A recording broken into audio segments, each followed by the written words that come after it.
Бәріне сәлем, мен есім Шәріпжан Марғұлан, Қазақстан тарих пәні. Бүгін мидтерм тақырыптары. Бүгін бірінші тақырыптан бастаймыз. Қазіргі уақытта бірінші тақырыбымыз бізде тас дәуірі. Тас дәуірі біздің заманымыздан бұрын 2,16 миллионнан 3 миллионға дейін болған. Яғни тас дәуірі бізде үш кезеңге бөлінген. Бірінші кезеңдер бізде палеолит, екінші кезең мезолит, үшінші кезең неолит. Басты кездерін айтып шығайын. Бізде палеолит 2-6-дан 12 мыңға дейін арасында, мезолит 12 мыңнан 5 мыңға дейін, неолит бізде 5 мыңнан 3 мыңға дейін болған.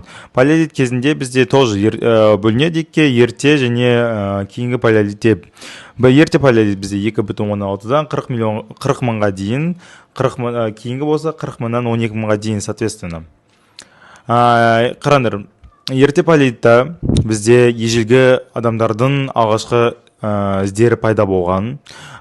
Сол ерте палеолиттің өзі де үшке бөлінеді. Олдувей, Ашель, Мустье. Олдувей болса 2,16 миллионнан 800 мыңға дейін, Ашель 800 мыңнан 140 мыңға дейін, Мустье болса 140 мыңнан 40 мыңға дейін. Мустье болса сол кезде бізде от жағуды үйренеді. От жағу үйренгеннен кейін бізде ең көне тұрақ деп Шоқан Уәлиханов айтып кететін. Енді қараңдар, мезолит кезі қызығырақ. Себебі ол кезде бізде итті қолға үйретеді. Ол үйреткен микролиттер, садақ пен жебелер пайда болады. Сол кезде және де бізде мұздықтар ериді. Кейінгі кездер мұздықтар еритін. Неолит болса бізде қыш құмыралар заманы болып саналады. Маңыздыларын бірін айтып шықтық. Енді бізде палеолит айтатын болсам тағы да, ол кезде мұз басу жүрді. Ол бізде 100 мың жыл бұрын болды. Оны да айтып кету керек. Мезолитте және де ең басты нәрселердің бірі ол тұрақтар: Тельмен, Әкімбек, Виноградовка, Дузбей және де Қызылсу деген болған. Және де мұздықтар ериді. Ол 2013 жыл бұрын бізде қалыңдығы 2 километрге дейін болған мұздықтар. Енді неолит айтатын болсам, неолит 5-3 мыңға дейін. Оның кезде ең қызықтылардың бірі ол тұрақтар. Оңтүстікте бізде Қараңгүр сексеуіл болған. Және де шығыста айтатын болсам, ол үс пен нарым, солтүстікте Пенки, орталықта Зеленый Балка, Қарағанды болған. Және де ол кезде бізде әртүрлі әдістер болған, қаруар жасайтын. Бізде мысалы бифас айтатын болса, екі жағын өңдеген, оға чоппер мен чоппинг деген бар. Чоппер деген бір жағы, шоппинг деген екі жағы, тер алуға арналған. Монофас деген сол бифастың бір түрі, бірақ бір жағынан өңделген, анға арналған. Және ру тайпалар пайда болған. Ру деген мезолитте пайда болған айтпақшы. Тайпа деген ерте темір дәуірде. Енді қараңдар, алғашқы адамдар бізде епті адамдар болған, питекантроптар болған, синантроптар болған, неандерталь және де сапалы адам кроманьон болған. Діни наным-сенімдер айтатын болса, анимизм деген жан мен рухтың баруына сену, фетишизм деген затқа табыну, тотемизм деген бізде жануарларға табыну, және де бізде зоопатрия деген бар, ол аң құстарға табыну. Соңғысы бізде магия деген болған. Магия деген қазірде бар. Ол бізде табиғаттың берген күшіне сену. Сосын бізде антропология деген бар. Антропология дегеніміз ол адам шығу тегіне қарай зерттейді. Және де кететін болсам, қазір кешіріңіздер, бізде ең қызықтылардың бірі, онша емес екен, энеолит. Энеолит деген мыс тас дәуірі. Бізде тұрмыс алғаш пайдаланған металл бізде мыс болып саналады. Ботай тұрағы болады. Екі тұрақ бар, ботай мен шебір тұрағы. Ботай тұрағы 3 мыңнан 2 мың жылдықтар арасында болған. Ол кезде 158 үй табылған, 70 мың жылқы сүйегі солтүстікте маңайда табылған. Шебір болса бізде Маңғыстауда, яғни батыс жақта, жоқ, шығыс жақта, батыс жағында, дұрыс. Батыс ол қабықтарына жасалған әшекей бұйымдар табылды. Энеолит ерекшелігі бізде еңбек бөлінісі пайда болды, аталық ру арын алды, яғни патриархат. Енді қараңдар, қола дәуірі. Қола дәуірі 2 мыңнан 1 мың жылдықтар бұрын бізде ол кезде бекіністер болды, тұрақтар болды. Нұра, Атау, және де Беғаз Дәнібай ең популярный бізде ең танымал Беғаз Дәнібай. Сол кезде мыс бұл қола дегеніміз ол мыс пен қалайдан пайда болған. Және де ең бастысы мен есімде алдына айтқам Марғұлан деген Әлкей Марғұлан түбегейлі зерттеуді бастаған ғалым болып саналады. Ең қызықтысы қолада бізде ол кезде 1100 тонна қалай шығарған кен орындары болған, Нарым, Қолба және кейбір жерлер болған. Андорра мәдениеті болған. 1914 жылы Тугарев ашты оны. Мал мүлкі теңсіздігі болды ол кезде. Және де батыс Қазақстанда қоныстар Алексеевка болған. Солтүстік Қазақстан қоныстар бізде Сипняк, Петровка, Боголюбов болған. Және де басқа жерлер болған. Жерде суреттер табылған бізде. Суреттер қазақ жерінде табылған. Жетісуде, Шағалы, Көкшетау жерлерінде. Енді бізде келесіне көшетін болсақ, темір дәуірі. Темір дәуірі бізде екіге бөлінеді. Біріншісі алдыңғы ерте темір дәуірі біздің 8 ғасыр біздің заманымыздан бұрын 3 ғасырға дейін. Кейінгі ерте темір дәуірі біздің заманымыздан бұрын 3 ғасырдан біздің заманымыздың 4 ғасырға дейін болған. Темір дәуірін темірді еріту үшін бізде пешті кірпіштен жасайтын. Ол кезде Наурыз мейрамы пайда болды. Ерте темір дәуірде сақтар, сарматтар болды. Және де көшпелі мал шаруашылықтар пайда болды. Сосын кейінгі темір дәуірде бізде ғұн, үйсін, қанығалар болған. Ақтау бекінісі Есілдің оң жағында орналасқан. Отырықшы мал шаруашылық, ол бізде Сырдария шу талашықта, Жартылай мал шаруашылығы, Алтай Жетісуде, таза мал шаруашылығы Батыс Қазақстан мен Оңтүстік Қазақстанда. Енді бізге ең қызықтысы біздің ата бабаларымыз ол сақтар. Сақтар бізде қорған аттарын айтып шықса болады. Және де ең қызықтысы бізде ол шайқастар. Яғни сақтар біздің заманымыздан бұрын 3 ғасырдан біздің заманымыз 8 ғасырға дейін болған. Грек-азиялық скифтер деп аталған олар, парсылар Авеста деп айтылған.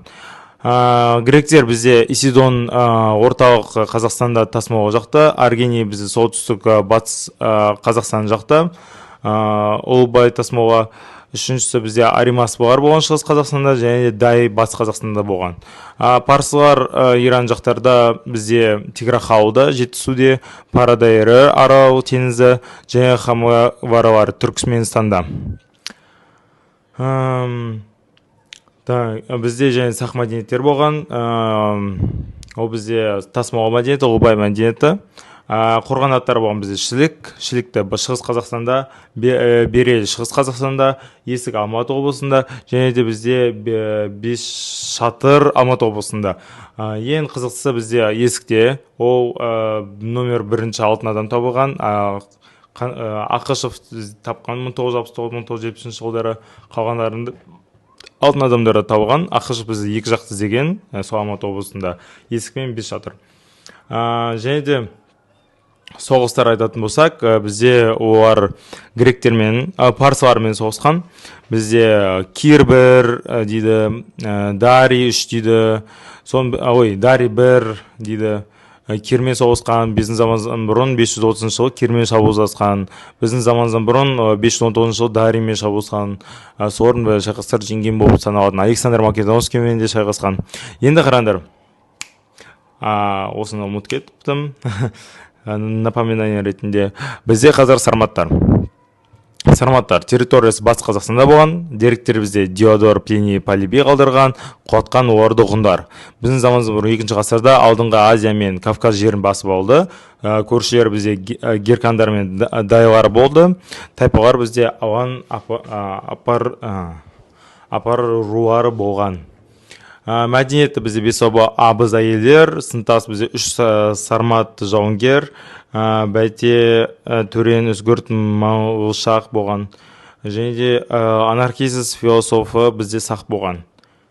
Қанлы сауда жасаған елдер бізде Қытай, Рим, Қушан. Жақсы дамыған бізде ән күй билер болған. Көршілер бізде солтүстік батысында сарматтар, оңтүстігінде бізде оңтүстік шығыс жағында үйсіндер болған.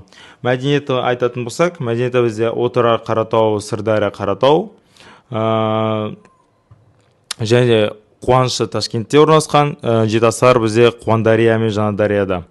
Ірі қаларының бірі Көкмардан мен Құшақ Мардан. Және де ғұндар, бізде ең қызықсы ғұндар біздің заманымыз 3 ғасырдың 4 ғасырдың арасында болған, яғни 209-дан 453-ке дейін біздің заманымыздың территориясы Алтайдан солтүстік Қытайда болған өте үлкен территория болып кейінде болады. Кейінде қысқаша айтқанда ол қазіргі Моңғолия деп айтса болады. Титул бізде Шанью Таңғұрт болған, премьер-министр бізде төмен басы 24 руды басқарды. Және де ғұндардың бастапқы кезде бізде Хунну деп атады. Біздің заманымыз 3 ғасырдың соңында Мөде Хун мемлекетін құрады. Хунну мен Дунху соғысады.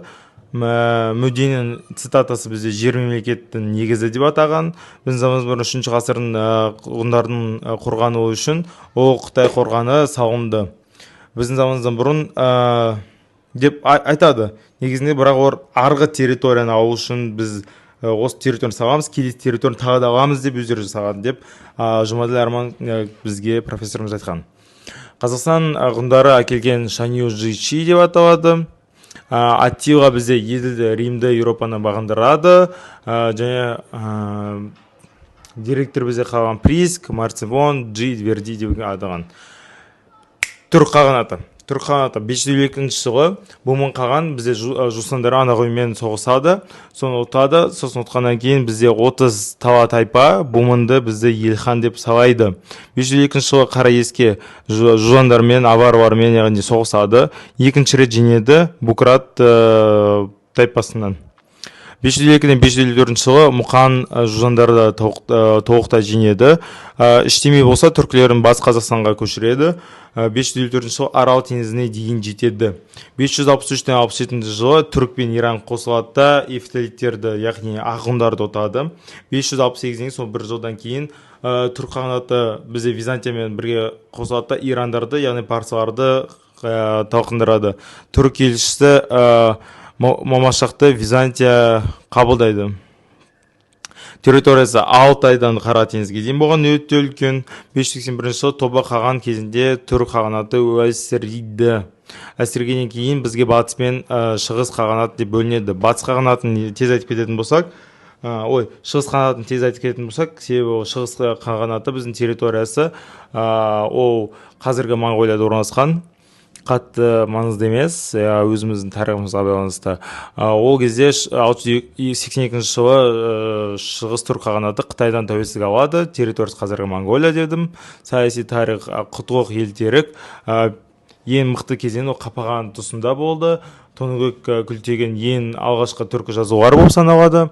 Ең алғашқы түркі жазулары бізде сол айтқандай Тоныкөк немесе Орхон Енисей жазбалары дейді. Енді қараңдар, бізде Батыс түрік қағанаты. Батыс түрік қағанаты бізде 603-тен 74 жылы арасында болған. Ол Алтайдан Каспийда, яғни қазіргі Қазақстанда. Астанасы екі астана болған қысқы және жазғы. Қысқы бізде Суяб, жазғы болса Мыңбұлақ деген. Онық Будан деген 10 тайпадан тұрған. Саяси тарихын айтатын болсақ, Тардуш бізде Дато, Шегу және Тон болған. Шегу мен Тон кезде ең мықты кез болған. Шегу бізде территория өсті, Тонда Византия байланысты орнатты.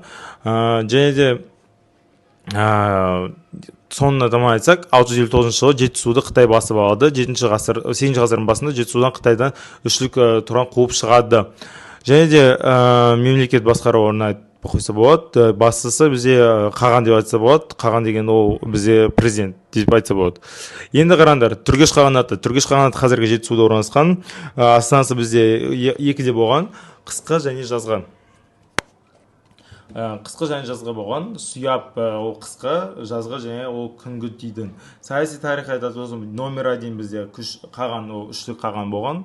8 ғасырда біздің басында Орта Азия ислам дінін тарай бастайды. Арабтармен қолбасшы Кутайба ибн Муслиммен соғысады. Оны сосын айтамыз. 74 жылы Бұхараны басып алады. 74 жылы Ташкент деп Испиджаб, Сайрам деп астанасы өзгереді. Екіншіде Суық қаған бізде 115-138-де болған. Кезеңдер астанасы Таразға ауысты. Суық қаған болса батысты арабтармен соғысқан, шығыста Қытаймен соғысқан, өзін әйелдікке алады. Солтүстік шығыста шығыс түрік қағанатын құдаласады. Суылдың әскерінің басшысы Құлшар деген сол арабтармен соғысады, сол арабтар оны ұтады. Сосын Суыл қаруықтар бірге қосады, арабтар қайттан ұтады. Содан соң олар Баға Тархан өледі, өлгеннен кейін Сұяп Қытайды басып алады, Аталық шайқасына арабтар мен Қарақұл қосылады, Қытай жеңеді, жеңгеннен кейін Қытайлар бізде мыңжылдыққа кетеді, ислам діні тарайды, Қарақұлдар билікке келеді.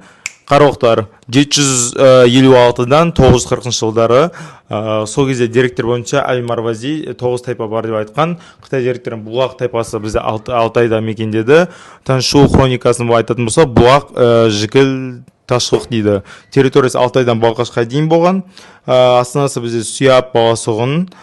Және де саяси тарих айтамыз, Қарақұлдар Қытайлар соғысқан 766-775 жылдар арасында сол кезде Қарақұлдар ұтады. Нәтижесінде Қашқарияны жаулап алады. 9 ғасырдың басында бізде Қарақұлдар ұйғырлармен соғысады. Нәтижесінде Қарақұлдар Жетісуға көшеді. 9 ғасырдың ортасында Қарақұлдар мен саманиттер соғысады. Атауы бізде Ғазауыт соғысы дейді, дін үшін соғысады. Нәтижесінде 940 жыл Қашқар билеушісі мемлекет басып алады.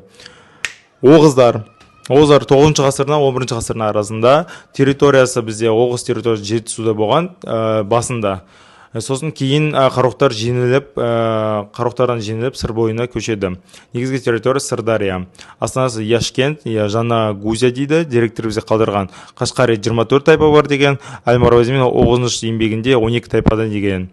Ел құрысы Жабғу, ең басын соң айткен Жабғу билеушісі дейді. Саяси тарихын айтатын болсақ, бізде Жайық мен Еділ Жетілге дейін барған. Сол кезде Оғыздар мен Хазарлар соғысып бізде ұтады. 767 жылы Оғыздар мен Кифрус біргеседі, Хазарлар ұтады. Ол кезде князь бізде Святослав болған. Сосын 20 жылдан кейін 785 жылы Оғыздар Кифрусымен қайтадан қосылады, Еділ бұғарларымен. Сол кезде тағы ұтады. Ол кезде князь бізде Владимир болған. Ең мықты кезде Шах Мәлік жабу кезінде. Сосын бізде Оғыздарды құлатқан бізде Қыпшақ. Қимақтар бізде 9 ғасырдан 11 ғасырдың арасында болған. Территория бізде басында Батыс Монғолия, сосын кейін 744-940 жылдар арасында Батыс Алтай, Тарбағатай жерге көшеді. Негізгі территориясы бізде шығыс пен солтүстік Қазақстан болады. Астанасы Имақия, Қарантия. Деректер Гордезия 7 тайпа бар деген, ең мықтысы Қыпшақтар деген. Ел құрылысы бізде ең тайпа билеушісін айтсақ, Шат Түтік болған. Саяси тарихын айтатын болсақ, жинақ қаған бізде ислам дінін қабылдайды, есімін өзгертеді, Ибн Қаған Әл-Қимақи деп өзгертеді. Құлау себептер Қыпшақтар билікке келеді. Енді бастапқысы жәнеден бері айтып отырмын, Қыпшақ деп отырмын. Қыпшақтарды айтып шығайық. Бізде Қыпшақтар айтпай тұрып, Қара Қытайды, Қара хандарды айтса болатын еді, бірақ Қыпшақтарды айтып шығайық. Қыпшақтар бізде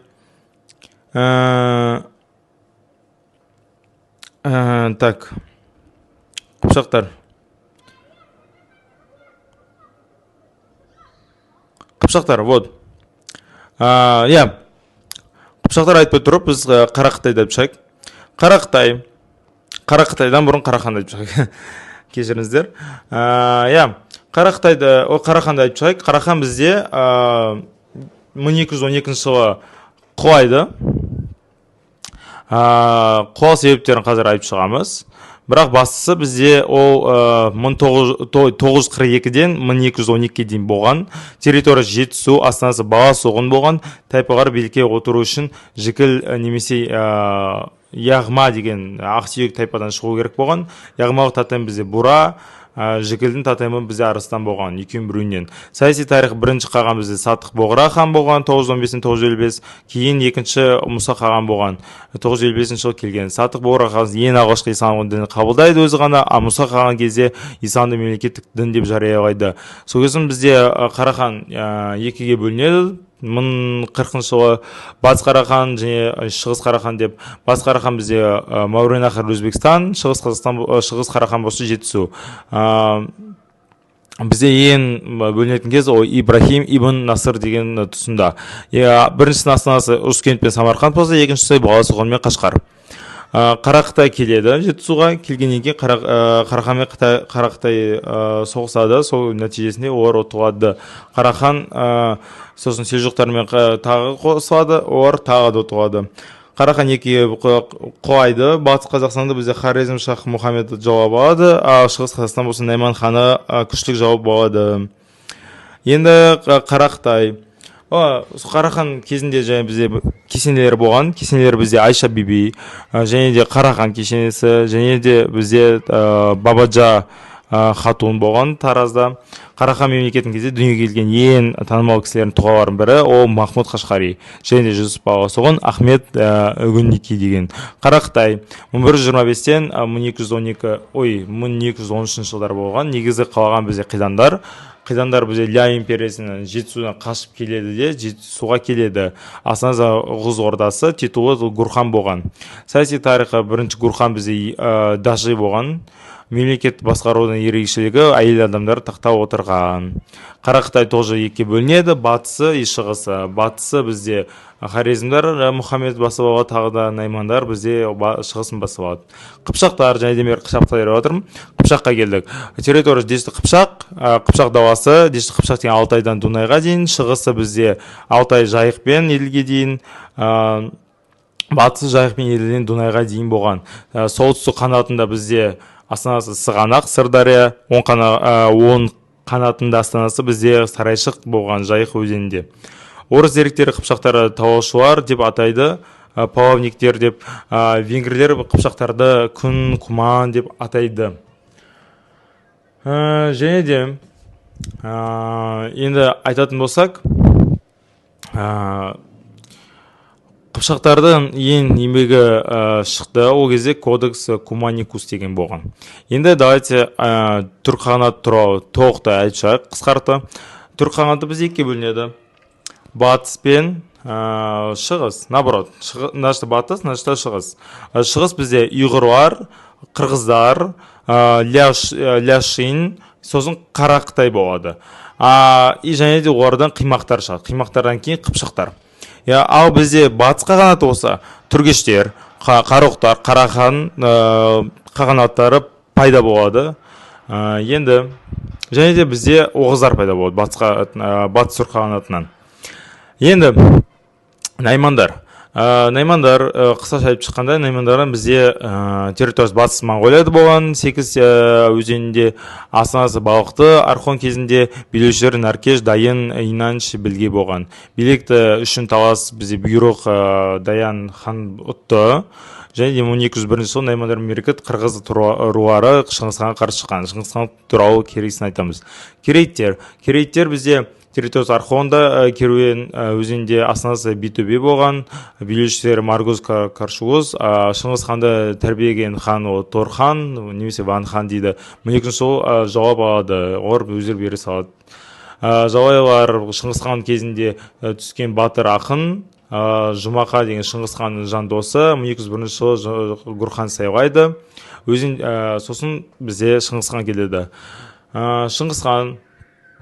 Шыңғысхан ең қызықтылардың бірі болып саналады.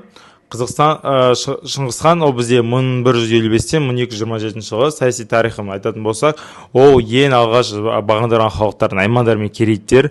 Содан кейін 1207-тен 1208-ге дейін жошын мен Сібір халықтар болады. Жошы сол кезінде ұтады.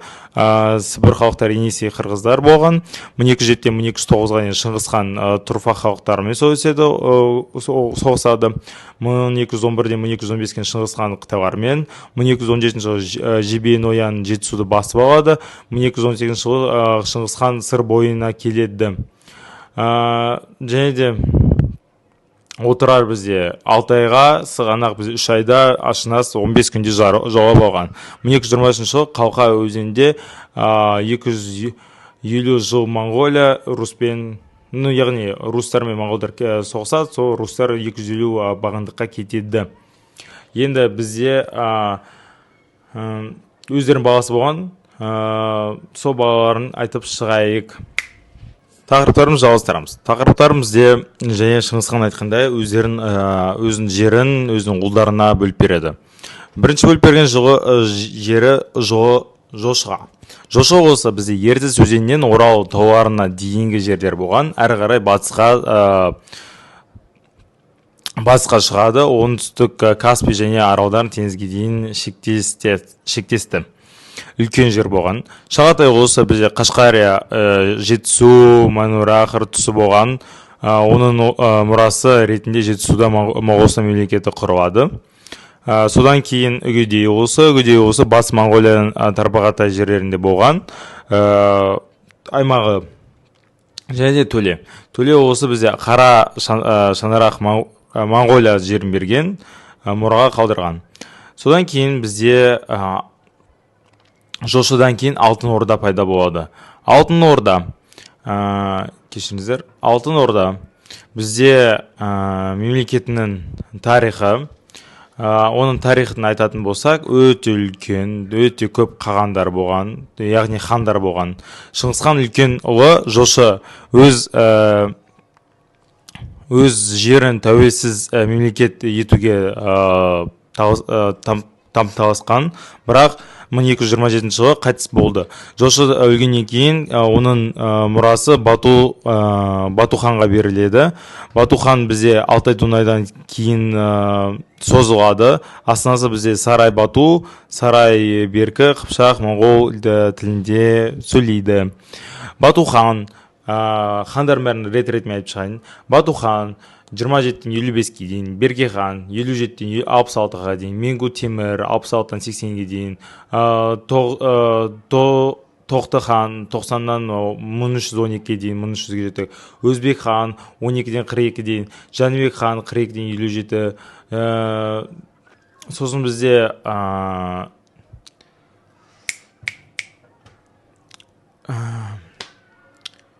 үрте ма сондай 61-ден 76-ға дейін. Барақ хан бізде 1400-ге жеттік, 1423-тен 28-ге дейін. Әбілқайыр хан 1428 жыл болды. Жәнібек хан мен Керей хандар біздің қазақ хандарына келеміз. Алтын Ордадан кейін бізде Ақ Орда болды. Ақ Ордадан кейін Ноғай Ордасы, Ноғай Ордадан кейін Сібір, Қазан, Астрахан болады деген хандықтар бөлініп кетеді Алтын Ордадан. Бізде солтүстік Қазақстанда Ноғай Ордасы құрылды. Аумағы Еділ, Жайық өзендерінің аралығында болды. Сарайшық болды. Олардың Мәңгүрт елі деп атаған. Орда едігінен баласы Құлат дейін келеді. Өз тұсында жеке мемлекет болып Алтын Ордадан шығады. Содан кейін бізде айтатын ақпараттардың бірі ол Моғолстан және Әмір Темір. Әмір Темір бізде жері Орта Азияны біріктірді. 18 жылға созылды. Ол Алтын Ордадан бұрын Ақ Орда мен Моғолстан көздеді. Ақ Ордаға бағындыру үшін тоқтамыс пайдаланды. 1374-тен 1377 күреске жеңді. Күресіп, Әмір Темір Моғолстанға 1372-ден 1390 жылдар арасында келеді. 10 рет келіп жорық жасайды. 1390 жылы Моғолстан оған толық тәуелді болды. 1397 жылы Ахмет Яссауи кесенесін салдырды. Және де Әбілқайыр хандығы көшпелі өзбектер мемлекеті деп аталады. Жер аумағы бізде Оралдан Бағышқа дейін болған. Оңтүстігінде Сырдарияның төменгі ағысында орналасқан. Арал теңізіне дейін, ал солтүстігі Тобыл мен Ертістің орта шығысына дейін созылды. Өте үлкен жер болған. Қысқа айтқанда Дешті жері болған. Дешті Қыпшақ жері. Ортағы бізде Тура, Орда базар және Сығанақ. Соңғысы Сығанақ 1446-1468 дейін. 1428 17 жастағы Әбілқайыр хан етіп сайланды. Шайбани ұлысы Әбілқайыр ұлысы деп аталады. Хандық кезінде 3 халықтан құралды. Шайбанилардан, Қара Қыпшақтардан және Қазақтардан. 1468 жылы Моғолстанға жорық жасап жатқан кезде ол мерт болып қайтыс болады. Қайтыс болғаннан кейін ол кезде және бізде қазақтар жеке болып шығып шығады. Яғни Керей мен Жәнібек ол кезде Моғолстанға барады. Соны шыдамас өзінің авторитетін түсіріп алғаннан кейін соғыстардың авторитетін түсіріп алған ұтылып соғыстан шыққаннан кейін Жәнібек пен Керей хандары бізге жерге келеді. Шу талас жақта, сол жақта қазақ хандығы пайда болады. Енді қазақ хандығына келеміз. Қазақ хандығы бізде ең қызықты бірі, потому что себебі біз қазақпыз. Қазақты өз тарихын білу бізде маңызды. Қазақ хандығы Керей мен Жәнібек Әбілқайырдан шығып, Әбілқайыр хандығынан Әбілқайырдан шығып, Моғолстанға келеді. Моғолстанға келген Есенбұға оларға Шу мен Қозыбас жерлерін береді. Ал соны естіп алып, Әбілқайыр хан соңғы рет қарсы шабуға келеді. Келіп баратқанда жолда жорықта өліп қалады. Және де Керей мен Жәнібекті айтатын болсақ, сол Қозыбас, Шу мен Қозыбас өзен жағында келеді, хандық құрайды. Сол хандықтың алғашынан батыс жетісу өңіріне болды. Қазақ хандарын айтатын болсақ, бізде сол Керей мен Жәнібек, одан кейін бұрындық, одан кейін Қасым хан. Қасым хан ең мықты кезеңдерін болып саналады. Қасым ханнан өте қатты қорыққан. Қасым хан себебі оны новый жаңа жошы деп атаған, Шыңғыс хан немесе жошы хан деп атаған. Содан бәрі қорқып, бәрі орға келіп, қол астына берілуіне, оның сотрудничествомен дос болуға келісіп сөйлесетін. Және де айтатын болсам, ол кезде халық саны өседі, 1 миллионға дейін, 1 миллионнан да асады. Асқаннан кейін сол